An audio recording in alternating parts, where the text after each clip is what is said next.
আসসালামু আলাইকুম এভরিওয়ান। আপনি একজন স্মার্টফোন ব্যবহারকারী, বাট আপনার কোনো বিকাশ অ্যাকাউন্ট নেই বা আপনার বিকাশ অ্যাকাউন্ট খোলার প্রয়োজন, তাহলে আজকের এই ভিডিওটা আপনার জন্যই। কেননা আমার এই ভিডিওতে সম্পূর্ণ নতুন নিয়মে বিকাশ অ্যাকাউন্ট খোলার প্রসেসটা শেয়ার করেছি। তো স্কিপ না করে ভিডিওটা কন্টিনিউ করুন। তো চলুন মূল ভিডিওটা শুরু করি।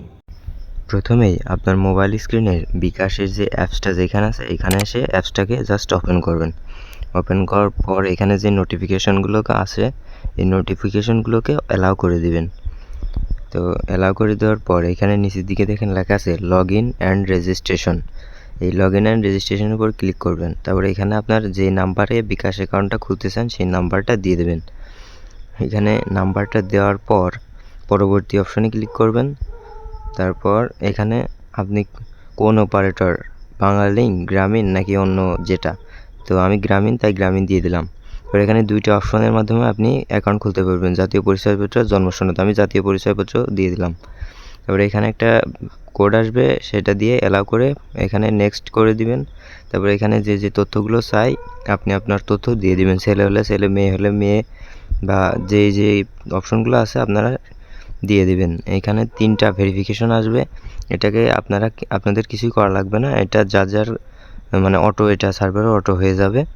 তো এর 3টা পূরণ হয়ে গেলে আপনার ফাইনালি বিকাশ অ্যাকাউন্টটা খোলা হয়ে যাবে। তো আমার এখানে 2টা হয়ে গেছে, আর একটা বাকি আছে।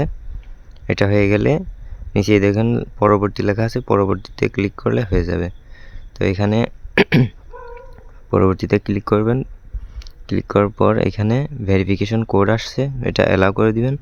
তো এখানে আপনার বিকাশ অ্যাকাউন্টের জন্য 5 সংখ্যার একটা পিন সেট করে দিবেন। তাহলে ফাইনালি আপনার অ্যাকাউন্টটা খোলা হয়ে যাবে। অ্যাকাউন্ট খোলার পর আপনার ব্যালেন্সে অটো 25 টাকা যোগ হয়ে যাবে। এটা বিকাশ আপনাকে বোনাস হিসেবে দিচ্ছে। তো দর্শক, মূলত এই ছিল আমার আজকের ভিডিওটি ভালো লাগলে অবশ্যই একটা লাইক করবেন, কেননা আপনার একটা লাইকই আমার পরবর্তী ভিডিওর অনুপ্রেরণা হিসেবে কাজ করবে। তো আজকের মতো আমি এখানেই বিদায় নিচ্ছি। দেখা হচ্ছে পরবর্তী কোনো ভিডিওতে। ততক্ষণ পর্যন্ত সবাই ভালো থাকুন, সুস্থ থাকুন। আল্লাহ হাফেজ।